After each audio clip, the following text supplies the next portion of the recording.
risk in giving up what you know how to do and trying something new." "My, what a frown!" she said, blithely.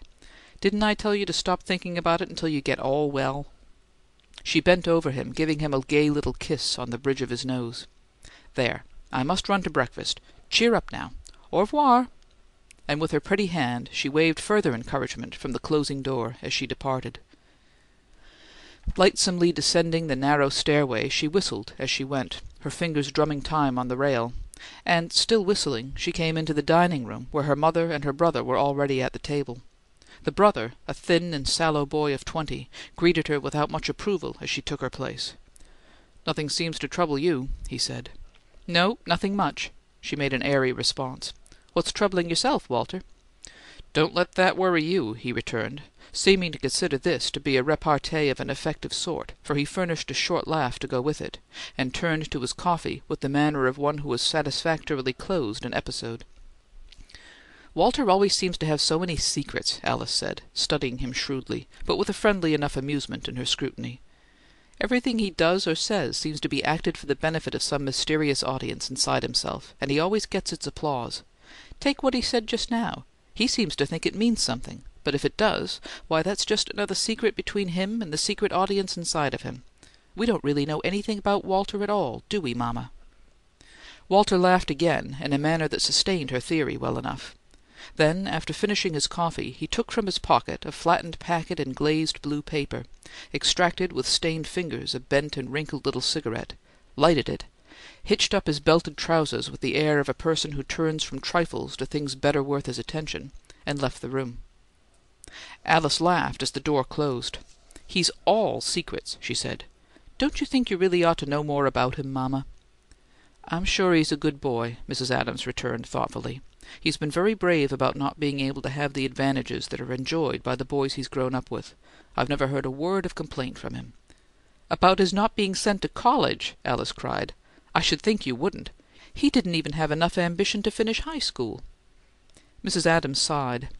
"It seemed to me Walter lost his ambition when nearly all the boys he'd grown up with went to Eastern schools to prepare for college, and we couldn't afford to send him. If only your father would have listened!" Alice interrupted. "What nonsense! Walter hated books and studying, and athletics, too, for that matter.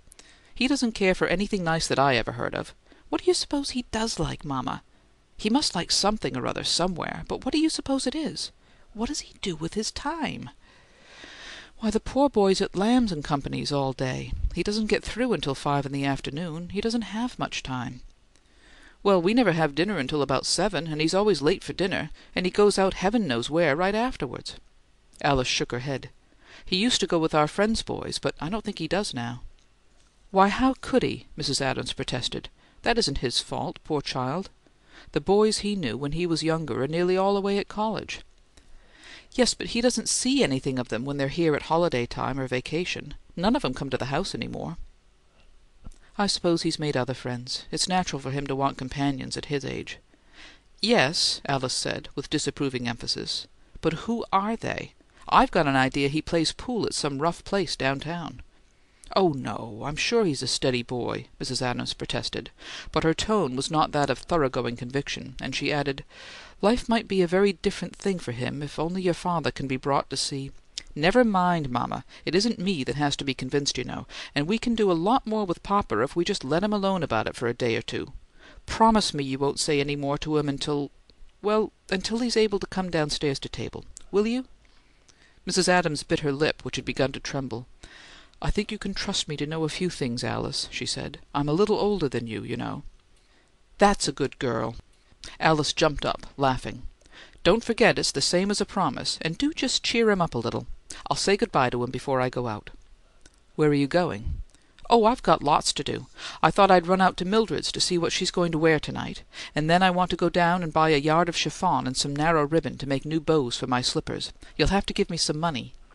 "If he'll give it to me," her mother lamented, as they went toward the front stairs together; but an hour later she came into Alice's room with a bill in her hand. "He has some money in his bureau drawer," she said. "He finally told me where it was." There were traces of emotion in her voice, and Alice, looking shrewdly at her, saw moisture in her eyes. "Mama!" she cried. "You didn't do what you promised me you wouldn't, did you? Not before Miss Perry!" "Miss Perry's getting him some broth," Mrs. Adams returned calmly. "Besides, you're mistaken in saying I promised you anything. I said I thought you could trust me to know what's right." "So you did bring it up again!" And Alice swung away from her, strode to her father's door, flung it open, went to him, and put a light hand soothingly over his unrelaxed forehead. "Poor old papa!" she said. "It's a shame how everybody wants to trouble him. He shan't be bothered any more at all. He doesn't need to have everybody telling him how to get away from that old hole he's worked in so long, and begin to make us all nice and rich. He knows how."